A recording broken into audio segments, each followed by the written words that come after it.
The CDC has now, the New York Times has broken it because guys in the CDC are leaking it, trying to get ahead of this catastrophic story.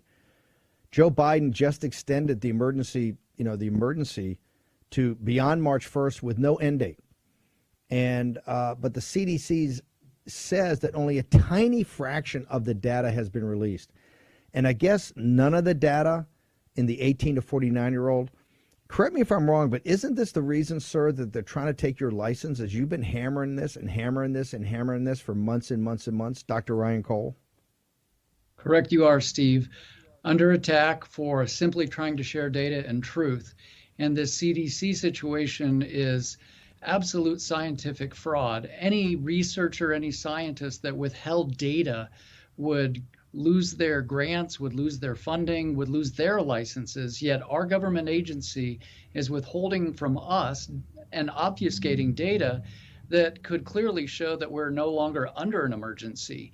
And this is the point. The Global COVID Summit, the International Alliance of Physicians and Surgeons, 17,000 doctors and medical scientists are declaring there is no need for emergency powers or emergency orders. At this point, we need Congress to step up and get us back to constitutional rule of law. These emergency powers are overreach. The CDC is hiding data that could show us that.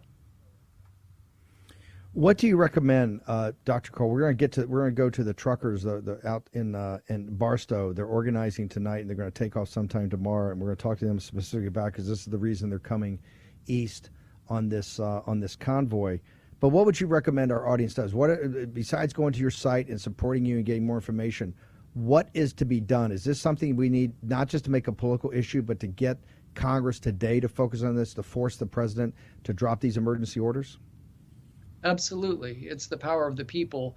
And I think between what the truckers are doing and what all of America is feeling, enough is enough. So people need to call their Congress representative, their senators, and say, look, there is no medical emergency. We know that. We see that now. The hospitals aren't overloaded. We've seen other nations open up. We see how wide open millions and millions of people are in free states around the country. There's no emergency. The people need to step up. They need to contact their representatives and say, look, we see it for what it is. Time to end it. Dr. Cole, one last question. In your professional career, I know CDC works on a lot of things that come along, but it's something at this scale. Have you ever seen them go out of their way to suppress data, particularly when this is not, Dr. Malone, Dr. Wolf, yourself, others for now 2 years have been begging for this information to be put public. Have you ever seen CDC or the government actively suppress information at this scale? That's a great point you bring up. No, this is generally unprecedented. There's always little updates with a little tweak here and there, but something on this scale is colossal and corrupt, and it's scientific fraud.